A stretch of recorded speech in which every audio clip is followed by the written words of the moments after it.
ನಮಸ್ಕಾರ. N R news ಕನ್ನಡಗೆ ಸ್ವಾಗತ ಸುಸ್ವಾಗತ. ಯುವಕ ಸಂಘದವರು ಪ್ರತಿ ವರ್ಷದ ಪದ್ಧತಿಯಂತೆ ಈ ವರ್ಷ 2ನೇ ವರ್ಷದ ಹುಟ್ಟು ಹಬ್ಬದ ಅಂಗವಾಗಿ ಈಗ ತಾನೇ ಮರಿಗುದ್ದಿಯ ಸರ್ವ ಸಂಘ ಸಂಸ್ಥೆಯವರು ಇವ್ರ ಜೊತೆ ಒಳಗ ಯುವಕರು ಹಿರಿಯರು ಎಲ್ಲರೂ ಸಹಿತವಾಗಿ ಸನ್ಮಾನ ಮಾಡಿದ್ರಿ. ಸನ್ಮಾನ ಮಾಡಿದ್ದಕ್ಕೆ ನಿಮ್ಮೆಲ್ಲರಿಗೂ ಕೂಡ ಶರಣಾರ್ಥಿಗಳು.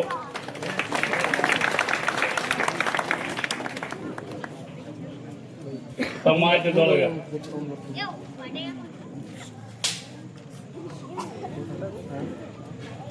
ವ್ಯಕ್ತಿಗತವಾಗಿ ವೈಯಕ್ತಿಕವಾಗಿ ಬದುಕುವುದು ಬಹಳ ಮುಖ್ಯ ಅಲ್ಲ.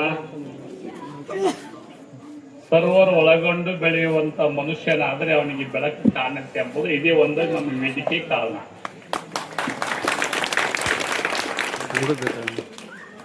ಜಾತಿಯನ್ನ ಮಣಿಯ ಜ್ಯೋತಿತ ಹಿನ್ನವೇ ಜಾತಿ ವಿಜಾತಿಯ ವಿದ್ಯೆ ಒಳ್ಳಾತನ ಜಾತ ಸರ್ವಜ್ಞ ಎನ್ನುವಂತೆ ಮನುಷ್ಯ ಕುಲ ಒಂದೇ ಎನ್ನುವಂತೆ ಸರ್ವರು ನನ್ನವರು ಕಳ್ಕೊಂಡು ನಾವು ಒಪ್ಪಗೊಂಡದ್ದೇ ಆದ್ರೆ ನಾವು ದೊಡ್ಡವರು ಆಗಬಹುದು ಅನ್ನೋದಕ್ಕೆ ಈ ಯುವಕ ಸಂಘ ಮಾಡಿರ್ತಕ್ಕಂಥ ಹುಟ್ಟುಹಬ್ಬದ ಒಂದು ಕಾರ್ಯಕ್ರಮ ಸಾಕು. ಒಂದು ಉದಾಹರಣೆ ಕೊಡ್ತೀನಿ ನಿಮ್ಗೆ. ಒಂದು ಮಲ್ಲಿಗೆ ಹೂವ ಎಲ್ಲೋ ಅರಳಿತ್ತೆ. ಅರಳಿದ ಹೂವ ತನ್ನ ಸುಗಂಧವನ್ನು ತಾನು ಹೊರಗೆ ಬೀಸಿದಾಗ ಎಷ್ಟೋ ಸಾವಿರಾರು ಮಂದಿ ಆ ಸುಗಂಧ ತೆಗೆದುಕೊಂಡಾಗ ಎಷ್ಟು ಗಮನಿಸ್ತೀರಿ ನೀವು ಅಂದ್ರೆ ಎಲ್ಲೈತಿ ಮಲ್ಲಿಗೆ ಹೂವು ಅಂತಿರ್ತೀರಿ, ಎಷ್ಟು ಸುಗಂಧ ಐತಿ ಅಂತೀರಿ ಅಲ್ಲ. ಹಂಗ ಮನುಷ್ಯನನ್ನು ಗುರುತಿಸಬೇಕಾಗಿತ್ತು ಅಂದ್ರೆ ಮಲ್ಲಿಗೆ ಹೂವಿನ ಸುಗಂಧಂತೆ ನಮ್ಮ ಬದುಕಿರ್ಬೇಕಾಗ್ತದೆ. ಮತ್ತು ಒಂದು ಸಲ ಬಂದು ಹೋಗುತ್ತೆ ಹೊರತು ಮತ್ತೊಂದು ಸಲ ಇದು ಬಂದು ಹೋಗಲ್ಲ. ಬರ್ತಂದ್ರೆ ಜೀವನ ಬರಲ್ಲ. ಮತ್ತೊಂದು ಬರ್ಬೇಕಾಗಿತ್ತು ಏನಾದ್ರೂ ಮಾಡಿ ಹೋಗ್ಬೋದಾಗಿತ್ತು. ಒಮ್ಮೆ ಬರ್ಬೇಕಾದ್ರೆ ನಮಗೆ ಎಷ್ಟೋ ತ್ರಾಸ ಆಗಿರ್ತೈತಿ ಬದುಕಿನೊಳಗ. ಇದು ಮತ್ತೊಮ್ಮೆ ಬರುದಿಲ್ಲ ಎಂಬುದು ನಾವು ಅರ್ಥ ಮಾಡಿಕೊಂಡು ನಾವಿದ್ದೇವು ಅಂದ್ರೆ ಮನುಷ್ಯನ ಬದುಕು ಬೆಳಕಿನೊಳಗಿರ್ತದೆ. ಹೋಗುತ್ತಿರುವುದು ಕಾಯ ಬೆರೆತ ಇದರ ಲಾಭವ ತಿಳಿದವ ಯೋಗಿ ಸಮರ್ಥ. ದೇಹದ ಬಗ್ಗೆ ನಾವು ಅರ್ಥ ಮಾಡ್ಕೋಬೇಕು. ಯಾವಾಗಲೂ ಎಲ್ಲರೂ ಕುಡ್ಕೊಂಡು ಉತ್ಸುಕತೆಯಿಂದ ಹುಟ್ಟ ಹಬ್ಬವನ್ನು ಆಚರಿಸಾಕತ್ತಿದ್ರು. ಈ ವರ್ಷ 51ನೇ ವರ್ಷಕ್ಕೆ ಪಾದಾರ್ಪಣೆ ಮಾಡಿದ್ರೆ ನಮ್ಮ ಗುರುಗಳು ತಿಳ್ಕೊಂಡು ನೀವು ಖುಷಿ ಪಟ್ರಿ ಅಲ್ಲ. ಖುಷಿ ಪಟ್ಟದಕ್ಕೆ ಏನ್ ಮಾಡ್ಬೇಕಂತ ಖುಷಿ ಪಟ್ರಿ ನೀವು. ಗುರುಗಳ ಆವಿಷ್ಯ ಚೆನ್ನಾಗಿರ್ಲಿ. ನಾಳೆ ನಮ್ಮ ಜೊತೆ ಒಳಗ ನಮ್ಮನ್ನು ನಲಿವುಗಳಿಗೆ ಇವರು ಸ್ಪಂದಿಸಲಾಗಲಿ, ಎಲ್ಲದಕ್ಕೂ ನಮ್ಮ ಜೊತೆ ಒಳಗೆ ಇವರು ಕೂಡಿರ್ಲಿ ಅಂತ ತಿಳ್ಕೊಂಡು ಗುರುಗಳನ್ನ ಸಮಾಜದ ಮುಖಾಂತರವಾಗಿ ಹರಿಸಿದ್ರಿ. ಈಗ ಬಹಳಷ್ಟು ಚೆನ್ನಾಗಿ ಭಾವುಕರಾಗಿ ಉತ್ಸುಕತೆಯಿಂದ ಬಾಂಧವ್ಯತೆಯಿಂದ ಪ್ರೀತಿಯಿಂದ ನಮ್ಮ ಜನ ಎಷ್ಟು ಸಲ ಒಪ್ಕೊಳ್ತೀರಂದ್ರ ಒಬ್ಬ ಸ್ವಾಮಿ ಸಮಾಜದ ಸ್ವತ್ತಾಗಿ ಬದುಕಬೇಕು ಹೊರತು ವೈಯಕ್ತಿಕವಾಗಿ ಬದುಕಬಾರದು. ಕಾಗೆ ಒಂದು ಅಗಳ ಕಂಡರೆ ಕೂಗಿ ಕರೆಯುವುದು ತನ್ನ ಬಳಗವನ್ನೆಲ್ಲ.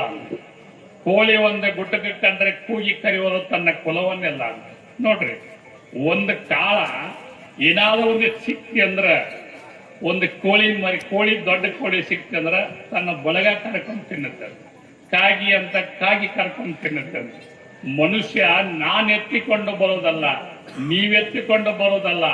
ಯಾವುದೇ ಮನುಷ್ಯ ತಂದಿರುವುದರಲ್ಲಿ ಭಗವಂತಂದು ಅರ್ಥ ಇರುತ್ತೆ, ಬೇಡಿಕೊಳ್ಳೋ ಒಂದು ಅರ್ಥ ಇರುತ್ತೆ, ಅವ ಯಾರಾದ್ರೂ ಹೊಸದ ಬಂದಾಗ ಅರ್ಥ ಇರುತ್ತೆ ಅಂತ.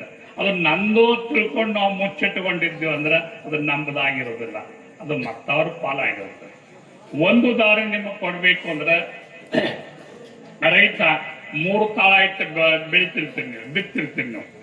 3 ತಾಳ ಇಟ್ಟು ಬಿತ್ತು ಮುಂದೆ 1 ತಾಳ ಮಾತ್ರ ರೈತಂದಂತ, 1 ತಾಳ ಭೂಮಿ ತಾಯಿದಂತ ಅಲ್ಲ. 1 ತಾಳ ಎಲ್ಲರಿಗೂ ಹಂಚಿ ಹೋಗ್ಬಿಡ್ತಂತೆ. 1 ತಾಳ ಇವ್ಗೆ 2ನೇ ತಾಳ ಗೊತ್ತಿಲ್ಲ ಅವನಿಗೆ. ಹಂಗ ನಮ್ಮ ತುತ್ತು ನಮಗ್ ಒಂದೇ ತುತ್ತು ಹೊರತು ಉಳಿದ ತುತ್ತು ಭಗವಂತನ. ಯಾಕೆ ಈ ಮಾತು ಹೇಳ್ತಾನಂದ್ರ ಆನೇಲಿ ಕುಮಾರಸ್ವಾಮಿಗಳವರಿಗೆ ಒಂದು ಸಲ ಒಂದು ಪ್ರಸಂಗ ಇದು. ಯಾಕೆ ಈ ಮಾಹಿತಿ ನೆನಪಿಸ್ಕೊಡ್ತೀನಿ ನಿಮ್ಗಂದ್ರ ನಮ್ಮ ಪಾಲಿಗೆ ದಕ್ಕಬೇಕಾಗೈತಿ ಅಷ್ಟೇ ದಕ್ಕತ್ತೆ. ಕುಮಾರಸ್ವಾಮಿಗಳವರಿಗೆ ಆ ಪ್ರಸಂಗದೊಳಗ ಭಿಕ್ಷಾ ಮಾಡಿಕೊಂಡು ಬಂದ ಬಳಿಕ ಏನ್ ಉಳಿತು ಅಂದ್ರೆ ಅವ್ರ ತಾಯಿ ಅವ್ರು ಒಂದು ರೊಟ್ಟಿ ಅವನ ಪಾಲಿಗೆ ಇರ್ತಕ್ಕಂಥ ಒಂದು 2 ರೊಟ್ಟಿ ಇಟ್ಟಿದ್ರು. ಎಲ್ಲಾ ರೊಟ್ಟಿ ಮನೆಯಾಗಿದ್ದವ್ರು ಉಂಡು ಹೋದ್ರತ್ತ, ನಿನ್ನ ಪಾಲಿಗೆ 2 ರೊಟ್ಟಿ ಇಟ್ಟಿನ ತಮ್ಮ ಬೇಗ ಬಾ ಅಂತ ಹೇಳಿದ್ರತ್ತ. ಆದ್ರೂ ನೋಡ್ರಿ ಒಂದು ವಯಸ್ಸಂದ ಬಳಿಕ ಎಲ್ಲಾ ಕೆಲಸ ಮುಗಿಸ್ಕೊಂಡು ಬರ್ಬೇಕನ್ನೋದ ಭಿಕ್ಷಾಂದೆ ತಿಳ್ಕೊಂಡು ಜಂಗಮಾ ಮೂರ್ತಿ ಬಾಗಿಲಿಗೆ ಬಂದಾಗ ಆ ಜಂಗಮಾ ಮೂರ್ತಿಗೆ ಅವ್ 2 ರೊಟ್ಟಿ ತಟ್ಟೆ ಆಗಿದ್ವಲ್ಲ, ಅವೆರಡೂ ತಟ್ಟೆ ದುರ್ಡೆಗಿದ್ದ ರೊಟ್ಟಿಯನ್ನು ಅವ್ರು ಕೊಟ್ಟು ಬಿಟ್ಟರು ಅವ್ರ ತಾಯಿಯವರು. ಅವು 2 ರೊಟ್ಟಿ ಹೋದ ಬಳಿಕ ಒಳಗಡೆ ಬಂದು ಕುಮಾರಸ್ವಾಮಿ ಅವ್ರ ಊಟಕ್ಕೆ ಬಂದ್ರ ತಮ್ಮ ನಿನ್ನ ಪಾಲಿಗಿತ್ತದ ರೊಟ್ಟಿ ಒಬ್ಬ ಜಂಗಮಾ ಮೂರ್ತಿ ಬಂದಿದ್ದು ಅವನಿಗೆ ಕೊಟ್ಟು ನೋಡು ಅಂದ್ರು. ಅವು ಯಾರು ಜಂಗಮಾ ಮೂರ್ತಿ ಆಗಿದಾರ ಪರಮಾತ್ಮನ ಸ್ವರೂಪಿನೇ ಅವು ಬಂದ ರೊಟ್ಟಿ ತೆಗೆದುಕೊಂಡೋಗಿದ್ದತ್ತ. ಅದಕ್ಕೆ ನಮ್ಮ ಪಾಲಿಗೆ ಇರ್ತಕ್ಕಂಥ ಅನ್ನ ಮತ್ತವ್ರ ಪಾಲಿಗೆ ಇರುತ್ತೆ. ಒಂದು ಜೋಳಿಗೆ ಒಳಗೆ ಸಾಕಷ್ಟು ಮಂದಿ ಭಕ್ತರು ಏನೆಲ್ಲ ಕೊಟ್ಟರು ಸಹಿತವಾಗಿ ನನ್ನ ಪಾಲಿಗೆ ಇರೋದು ಒಂದೇ ತುತ್ತಿರುತ್ತೆ, ಉಳಿದೆಲ್ಲ ತುತ್ತು ನಿಮ್ಮ ಪಾಲಿಗೆ ಇರುತ್ತವೆ. ಕೊಡುವಂತ ಸಂಪ್ರದಾಯಗಳು ನಮ್ಮಲ್ಲಿ ಬಹಳಷ್ಟು ಸಹಿತವಾಗಿ ಹನಿ ಹನಿ ಕೂಡಿದರೆ ಹಳ್ಳಾಗುತ್ತೆ, ಕಾಳ ಕೂಡಿದರೆ ರಾಶಿ ಆಗತ್ತೆ ಅಂತೆ. ನಮ್ಮೆಲ್ಲರ ಬಾಂಧವ್ಯ ಎಷ್ಟು ಚಲೋ ಐತಿ ಅಂದ್ರ ರಾಶಿ ಚೆನ್ನಾಗ್ಯದ, ಹಳಲು ಚೆನ್ನಾಗ್ಯದ. ಈ ಬಾಂಧವ್ಯತೆ ನಾವು ಉಳಿಸಿಕೊಂಡು ಹೋಗೋದು ಬಹಳ ಮುಖ್ಯ ಇರುತ್ತೆ. ಬಂಧುಗಳೇ, ಯುವಕ ಸಂಘದವರು ಪ್ರತಿ ವರ್ಷಲೂ ಸಹಿತವಾಗಿ ಇಷ್ಟು ಉತ್ಸುಕತೆಯಿಂದ ಮಾಡಕಂತ ನಾ ಹೇಳಿದೆ ಅವ್ರಿಗೆ, ತಮ್ಮ 1 ವರ್ಷ ಮಾಡಿರಿ, 2ನೇ ವರ್ಷ ಮಾಡಿರಿ, ಸಾಕು ಮಾಡಬೇಡ್ರಿ. ಭಾಳ ಯಾಕಂತ ನಮ್ಮ ಅದಿನ ಒಂದು ಹಿರಿಯ ಒಂದು ಗಾದಿ ಮಾತದ, ಭಾಳ ಉರ್ದೂರ್ ಹೋದ್ ನೋಡ ಒಂದಂಗ ಅದಕ್ಕೆ ಅತಿಯಾದ ಪ್ರೀತಿ ವಿಷಕ್ಕೆ ಮೂಲ ಆಗಬಾರ್ದು.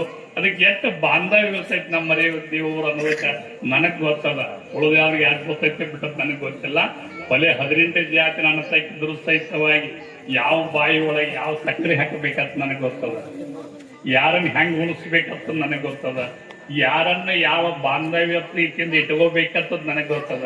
ಯಾಕೆ ಇದು ಭಾವನೆ ನಮಗ್ ಬರ್ತಂದ್ರ ನಿಮ್ ಒಳಗ ನಾನು ಬೆಳೆಸೋದಕ್ಕಾಗಿ ನಿಮ್ ನಡುಮನೆಯೊಳಗೆ ನಾ ಇರೋದ್ರಿಂದ ಮನುಷ್ಯನ